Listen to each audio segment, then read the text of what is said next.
Nabi mengatakan tentang sosok keturunan kandungnya di akhir zaman yang akan muncul. Keturunan kandung itu akan menyebabkan Islam kembali menyatu di seluruh dunia. Akan menyebabkan Islam kembali berkuasa dan memimpin dunia. Akan menyebabkan Islam memadamkan api-api perang yang ada di seluruh muka bumi. Akan menyebabkan Islam kembali meletakkan keadilan pada tempatnya dan menghapus segala macam kezaliman di mana-mana. Sosok orang yang akan muncul ini oleh Rasulullah sallallahu alaihi wasallam disebutkan namanya, disebutkan siapa nama ayahnya, disebutkan garis keturunannya, disebutkan oleh Rasulullah fisiknya lengkap dari ujung rambut sampai ujung kuku. Nabi ceritakan secara rinci dan Rasul mengatakan dengan pasti bahwa sosok tersebut adalah dari cucunya yang bernama Hasan. Rasulullah punya dua orang cucu, Hasan dan Husain. Sementara dari cucunya yang lain yaitu Husain bin Ali bermunculan pejuang-pejuang agama, tokoh-tokoh besar, habib-habib yang agung. Dan cucu-cucu Rasulullah dari Husain bin Ali itu banyak sekali di Indonesia, termasuk Maulana Habib Rizik Syihab. Beliau adalah salah seorang di antara cucu keturunan kandung Rasulullah, tapi dari Husain bin Ali. Adapun dari Hasan bin Ali tidak banyak yang terdengar beritanya, cucu-cucunya dan cicit-cicitnya. Namun sekali muncul langsung pemersatu umat, langsung pembangkit kebangkitan Islam. Dialah Muhammad Al-Mahdi atau Muhammad bin Abdullah Al-Mahdi. Namanya tidak harus Muhammad, bisa jadi Ahmad bin Abdullah Al-Mahdi. Namanya bisa jadi Yasin bin Abdullah Al-Mahdi. Namanya bisa jadi Taha bin Abdullah Al-Mahdi. Karena kata Rasulullah mengatakan namanya mirip dengan namaku. Sementara nama Nabi tidak satu. Nama Nabi Muhammad, Ahmad, Yasin, Taha, macam-macam nama Nabi Muhammad sallallahu alaihi wasallam. Ibarat Allah, Nabi mengatakan syarat kemunculannya, kalau secara fisik Nabi telah sebutkan apa-apa fisiknya, dan Rasul memastikan bahwa dia lahir di Madinah Al-Munawwarah. Jadi lahirnya bukan di Medan, lahirnya bukan di Makassar. Kalau ada yang mengaku-ngaku menjadi Imam Mahdi sementara dia lahirnya di Kuala Lumpur, maka itu tidak benar, karena Nabi dengan jelas mengatakan kelahirannya adalah di Madinah Al-Munawwarah.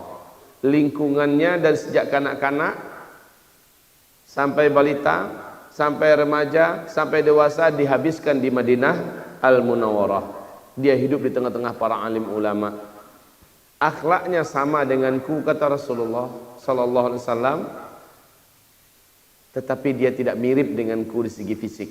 Ini kata Rasulullah, akhlaknya sama denganku, berarti berakhlak yang sangat mulia, namun fisiknya tidak sama. Kalau Rasulullah itu kulitnya putih, indah dan bersih, sementara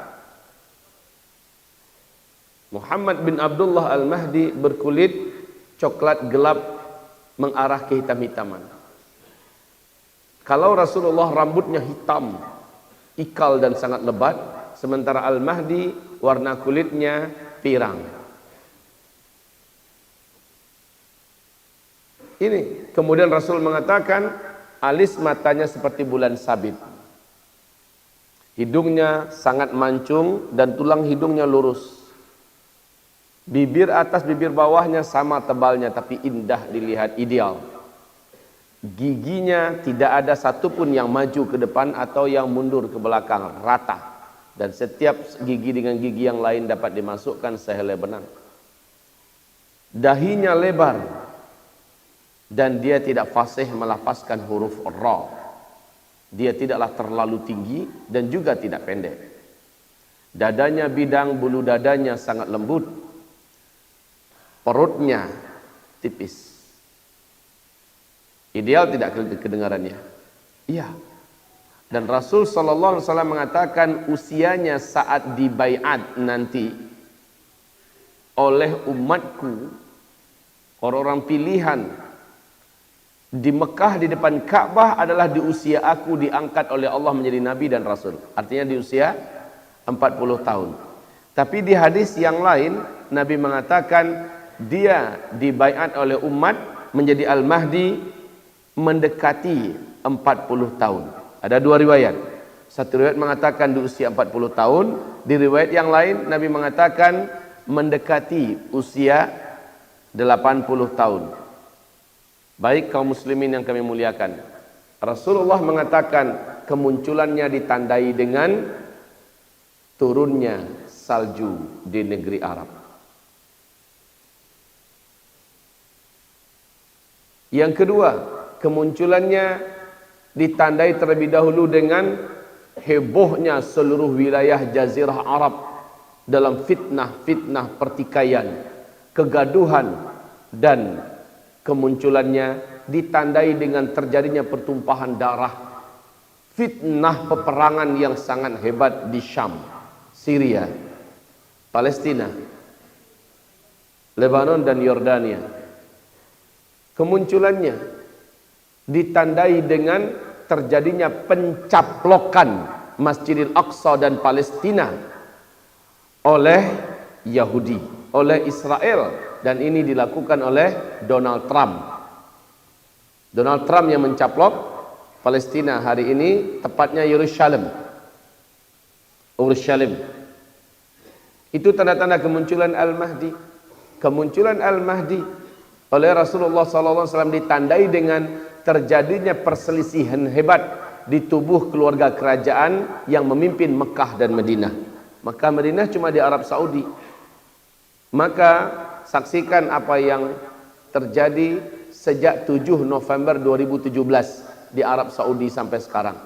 Terjadi perselisihan yang tidak sedikit, di mana Muhammad bin Salman 2 Ramadan yang lalu dengan resmi mengkudeta putra mahkota resmi yang harusnya menjadi calon raja berikutnya di Arab Saudi setelah Raja Salman, yaitu Muhammad bin Nayef, dikudeta oleh Muhammad bin Salman. Setelah itu tampuk kekuasaan de facto dipegang dan digenggam sepenuhnya oleh Muhammad bin Salman. Segala kebijakan-kebijakan agung Raja Salman diinjak-injak oleh anak kandungnya sendiri, yaitu Muhammad bin Salman. Dan Muhammad bin Salman langsung melakukan manuver-manuver yang tidak baik. Qatar difitnah, lalu Qatar diembargo. Kemudian musuh bebuyutan umat Islam, Yahudi, Israel, dirangkul oleh Muhammad bin Salman, dan Amerika dinobatkan sebagai teman sejati oleh Muhammad bin Salman. Kemudian hidungnya seperti diserahkan kepada Amerika untuk dibimbing kembali oleh Amerika sang penjahat.